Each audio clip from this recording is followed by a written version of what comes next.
হাতে রয়েছে দুদিনের ছোট্ট ছুটি, আর তার সাথে মনটা উড়ু উড়ু। তাহলে চলুন আজ চট করে ঘুরে আসি কলকাতা থেকে মাত্র 3 ঘন্টার দূরত্বে এমন একটা জায়গায়, যেখানে একসাথে পাবেন পাহাড়, ঝর্ণা, জঙ্গল, নদীর স্বাদ, আর তার সাথে আদিবাসী গ্রাম্য জীবনযাত্রার দারুণ একটা ছবি। এতক্ষণে নিশ্চয়ই বুঝে গেছেন কোন জায়গার কথা বলছি। বলছি আমাদের পাশের রাজ্য ঝাড়খণ্ডের কথা। তাহলে চলুন শুরু থেকে শুরু করা যাক। আমাদের ট্রেন ছিল হাওড়া বারবিল জনশতাব্দী এক্সপ্রেস হাওড়া স্টেশন থেকে।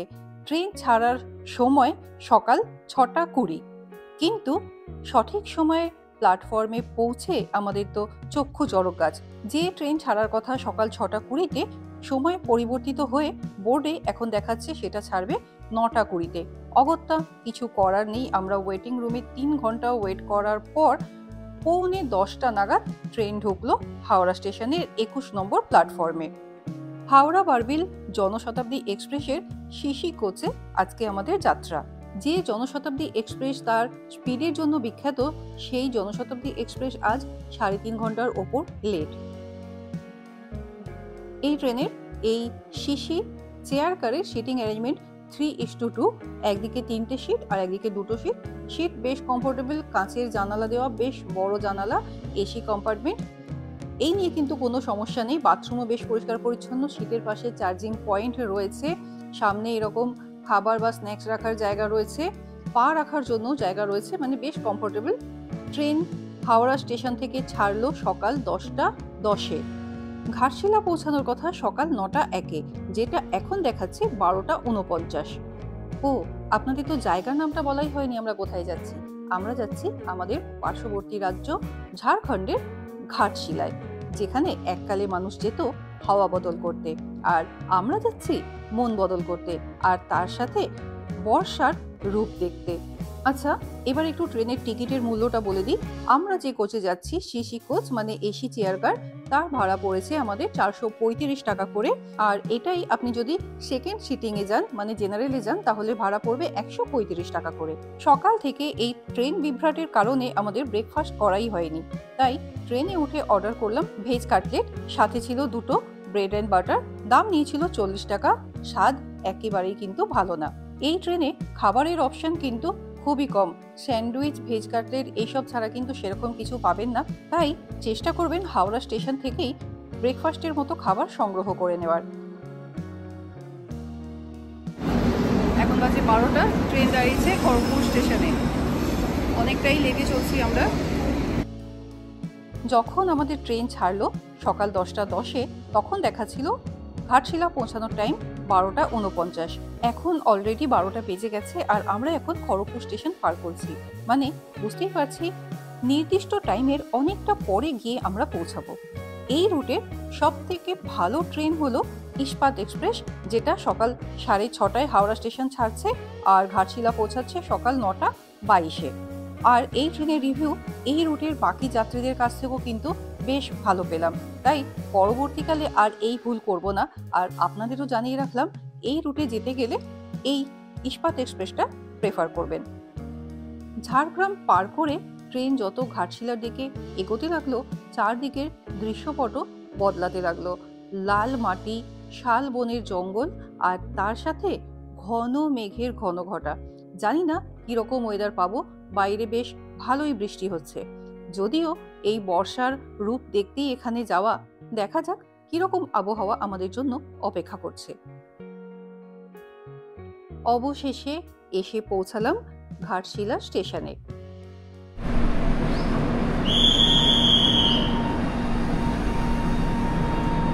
এখন বাজে 1টা 42, 9টা 20-তে আমাদের নামার কথা ঘাটশিলায়। এই এখন 1টা 42-এ আমরা নামলাম, আর এই যে আমাদের ট্রেন ছেড়ে চলে যাচ্ছে। এবার আমরা যাব, আমাদের এখান থেকে রিসোর্ট বুক করা আছে। এবার আমাদের ঘাটশিলার যাত্রা শুরু হচ্ছে। ঘন মেঘে ঢাকা চারপাশটা ব্রিজের ওপর থেকে দেখতে জাস্ট অসাধারণ লাগছে। এরপর ব্রিজ পার করে আমরা চলে এলাম 1 নম্বর প্ল্যাটফর্মের দিকে, এবং 1 নম্বর প্ল্যাটফর্ম দিয়ে বাইরে বেরোলেই আপনারা পেয়ে যাবেন অটো স্ট্যান্ড। আর অটো স্ট্যান্ডের সামনেই এরকম বোর্ডের মধ্যে পুরো রেড চার্ট দেওয়া রয়েছে। এখান থেকেই আপনারা ঘাটশিলার পুরো সাইট সিনের একটা গাইডলাইন পেয়ে যাবেন। আর এই পুরো ট্যুরটা অটো ছাড়াও 4 হুইলারেও করা যায়। আর 4 হুইলারে অটোর থেকে ভাড়া বেশি পড়বে এটা তো বলাই বাহুল্য। যাই হোক, আমরা আগে থেকেই অটো বলে রেখেছিলাম স্টেশন থেকে পিক আপ করে রিসর্টে পৌঁছানোর জন্য। আর এই স্টেশন থেকে রিসর্ট পর্যন্ত পৌঁছাতে আমাদের অটো ভাড়া লেগেছিল 150 টাকা, দূরত্ব 15 মিনিট মতো। এছাড়াও সাইট সিনের ভাড়া কত, কোন কোন জায়গা ঘোরানো হয়, কতক্ষণ সময় লাগে, এই সব গল্প বলবো। তার আগে চলুন আগে রিসর্টে তো পৌঁছাই।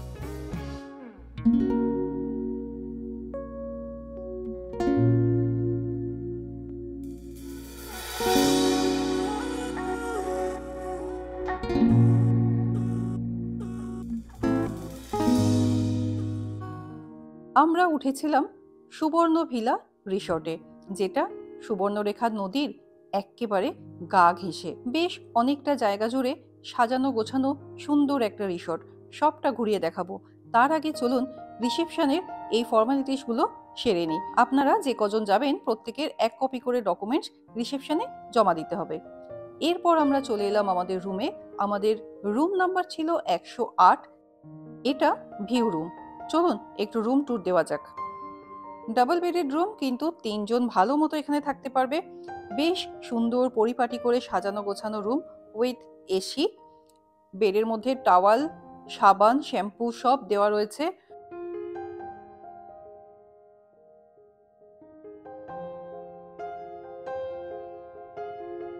এদিকে রয়েছে 2টো চেয়ার, একটা টেবিল। চেয়ারের ডিজাইনগুলো দারুণ ইউনিক।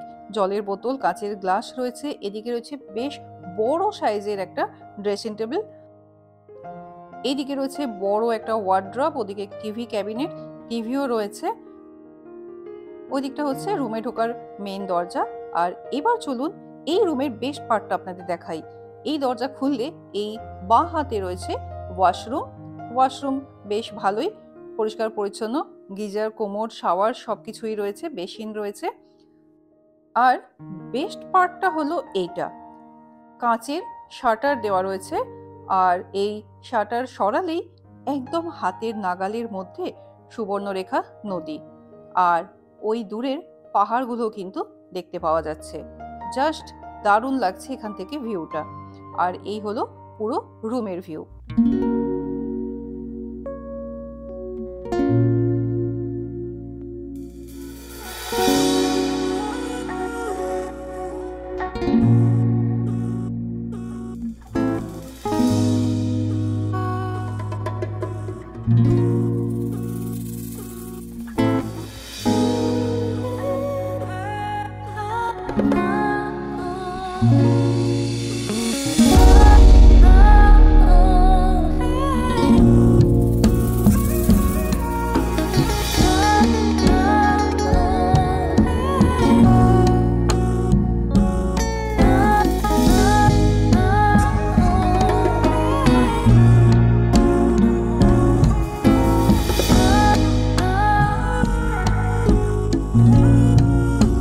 কেমন লাগছে রিসোর্টটা? বেশ সুন্দর না? আর এই যে জায়গাগুলো দেখছেন এগুলো হচ্ছে বসে খাবার জায়গা। আপনারা রুমে বসেও খেতে পারেন, আবার এখানে এসে বসেও খেতে পারেন। আর সাথে বাচ্চা থাকলে তাদের জন্য রয়েছে এরকম ছোটখাটো রাইডস। চারদিকটা কিন্তু মেঘলা হয়ে রয়েছে, আর ওই দূরে পাহাড়গুলো ধূসরভাবে দেখতে পাওয়া যাচ্ছে। আমরা যে রুমে রয়েছি সেটা হচ্ছে ভিউ রুম। আর তার সামনে এইরকম পাশাপাশি অনেকগুলো কটেজ রয়েছে। এগুলো কিন্তু নন ভিউ, তবে রুম প্রত্যেকটা সুন্দর। গেস্ট ছিল বলে রুমের ভেতরটা দেখাতে পাচ্ছি না। আর এই যে বাঁদিকে দেখছেন পাশাপাশি 2টো রুম, এই 2টো ভিউ রুম। আর এখান দিয়ে গেলে একদম নদীর কাছ পর্যন্ত পৌঁছে যাবেন। এর আগে আমরা যে সুবর্ণরেখাকে দেখেছি সেই সুবর্ণরেখায় কিন্তু এত জল ছিল না। বর্ষার কারণে নদী কিন্তু এখন জলে ভরা।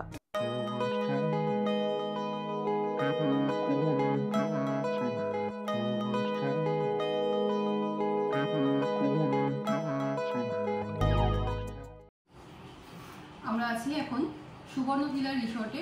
এই রিসোর্টে আমাদের আজ এবং কাল দুদিন আমরা এখন মানে এখানকার অতিথি। এখানে অপশন রয়েছে, আপনি এখানে খাবারও খেতে পারেন, বাইরে গিয়ে বাইরের খাবারও খেতে পারেন। বাইরের খাবার এখানে নিয়ে আসা যায় না। আজকে আমরা যেহেতু অনেকটা জার্নি করে এসেছি, দেখতে পেলেন সকাল থেকে কতটা মানে ট্রেন নিয়ে বিভ্রান্তি হয়েছে আমাদের, এত লেট করে আমরা রিসোর্টে পৌঁছেছি। তো ভীষণ খিদেও পেয়েছিল, আমরা আগে থেকেই ফোন করে ফিশ থালি অর্ডার করে রেখেছিলাম। তো ফিশ থালিতে আমাদের কি কি দিয়েছে আপনাদের একটুখানি দেখিয়ে দিচ্ছি।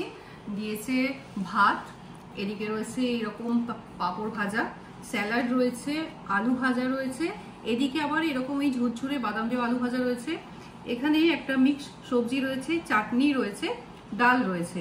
আর আমরা ফিশ থালি অর্ডার করেছিলাম, এখানে রয়েছে কাতলা মাছের একটা সর্ষে বাটা দিয়ে ঝাল। তো বেশ দেখে খুব ভালো লাগছে, এত সুন্দর করে পরিপাটি করে সাজিয়ে দিয়েছে। এবার খেয়ে দিয়ে আপনাদের জানাচ্ছি যে খাবারের টেস্ট। তো এই ফিশ থালির এখানে রেট হচ্ছে বা চার্জ হচ্ছে 250 টাকা, আমাদের থেকে 250 টাকা নিয়েছে, কিন্তু এত সুন্দর করে সাজিয়ে দিয়েছে যে মনে হচ্ছে যে ঠিকঠাক। আর আমরা মানে ভীষণ টায়ার্ড হয়ে রয়েছি, খাবারটা আমরা বলেই দিয়েছিলাম রুমে দিয়ে যেতে। খাবারের যে রিভিউ সেটা একটু পরে বলছি, মানে ব্রেককে বাদ, কারণ আমরা ভীষণ টায়ার্ড হয়ে রয়েছি আর মানে ভীষণ বিধ্বস্ত অবস্থায় রয়েছি। একটু ফ্রেশ হয়ে নিয়ে তারপর খাবারটা খেয়ে তারপর আপনাদের রিভিউটা দিচ্ছি। এই এত আইটেম কোথা থেকে শুরু করবো বুঝতে পারছি না, শুরু করছি তারপর বলছি যে কেমন খেতে। এই মুসুরির ডালটা রসুন দিয়ে করেছে, খুব ভালো লাগছে খেতে। আর তার সাথে ঝুরঝুরে আলু ভাজা নিয়ে তো কিছু বলার নেই, এটা তো ভালোই হয়।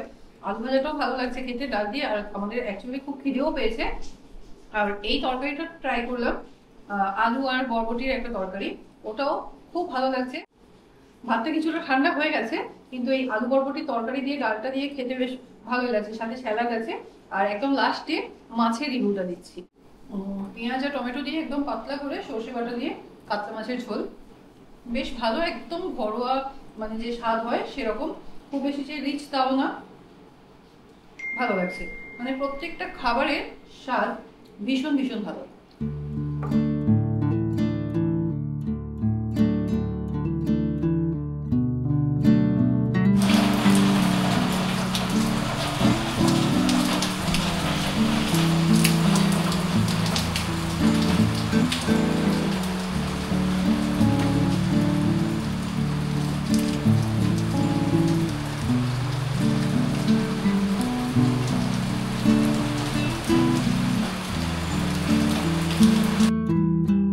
দুপুরের পর থেকেই এরকম ঝমঝমিয়ে বৃষ্টি চলল, তাই কোথাও আর বেরোতে পারলাম না।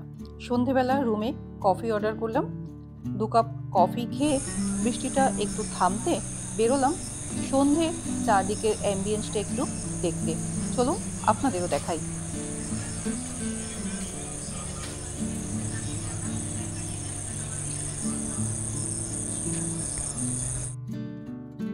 সন্ধেবেলাটাও দারুণ লাগবে এখানে কাটাতে।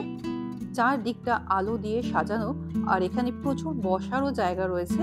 এরকম হালকা নিয়ন আলোর নিচে প্রিয় মানুষের সাথে বসে সময় কাটাতেও কিন্তু দারুণ লাগে। আর আকাশে রয়েছে চাঁদ। যদি সম্পূর্ণ জ্যোৎস্না রাতে এখানে আসেন, তাহলে চাঁদের আলো নদীতে পড়ার যে অপরূপ দৃশ্য তার সাক্ষী হতে পারবেন। আমরা সেই দৃশ্য দেখতে পারিনি, কারণ আকাশে চাঁদ ছিল অর্ধেক, তাও মেঘে ঢাকা। রিসোর্টটা এত ডিটেলসে আপনাদের দেখাচ্ছি বলে ভাববেন না যেন এটা পেইড প্রমোশন ভিডিও। আমরা কিন্তু নিজেদের খরচেই গিয়ে থেকে এসেছিলাম। রিসোর্টটা এত সুন্দর করে সাজানো বলে আপনাদের সামনে তুলে ধরার চেষ্টা করলাম।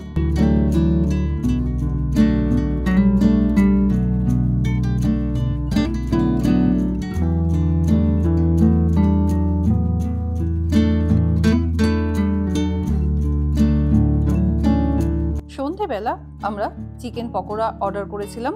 টেস্ট নিয়ে কিচ্ছু বলার নেই, জাস্ট অসাধারণ টেস্ট ছিল। এখানে প্রত্যেকটা খাবার আমাদের ভীষণ ভালো লেগেছিল। রাত্রে আমরা প্লেন রুটি আর চিকেন অর্ডার করেছিলাম, এখানে কিন্তু আপনারা দেশি চিকেনও পেয়ে যাবেন। খেয়ে দিয়ে রাত্রিবেলা ঘুম দিলাম রোদ ঝলমলে পরের দিনের আশায়। Good morning. সকালবেলা যে রিসোর্টে আমরা আছি, সুবর্ণভিলা রিসোর্ট, সেই রিসোর্টের ঠিক আমাদের রুমের উপরেই একটা ছোট্ট এরকম ছাদ মতো করা আছে। এখানে বসে খাওয়া দাওয়ারও ব্যবস্থা রয়েছে। কালকে বৃষ্টির জন্য এখানে আমরা আসতে পারিনি, তো আজকে এসেছি। আর এই ওপর থেকে ভিউটা জাস্ট অসাধারণ। সামনে দিয়ে নদীটা বয়ে গেছে আর ওপারে পাহাড়গুলোও দেখা যাচ্ছে সকালবেলা পরিষ্কার। ওইদিকে একটা ব্রিজ দেখা যাচ্ছে। এই হচ্ছে সকালবেলার ভিউ। আজও মেঘলাই করে আছে, পুরো আকাশে মেঘ রয়েছে।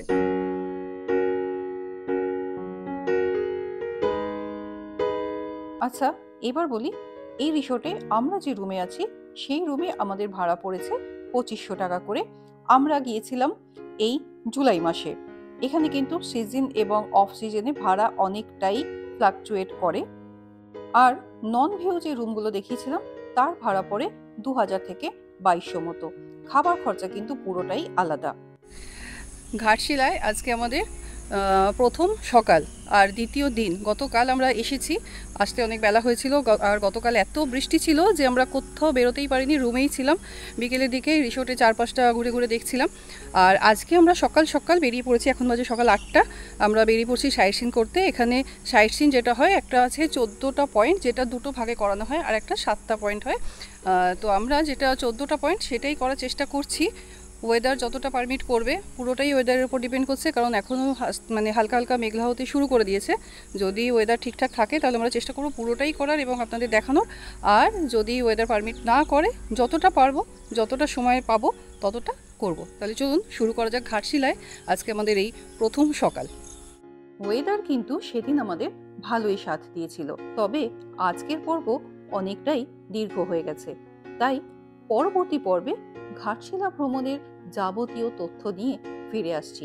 খুব বেশি দেরি করব না, খুব তাড়াতাড়ি ফিরছি পরবর্তী পর্ব নিয়ে। সঙ্গে থাকবেন তো?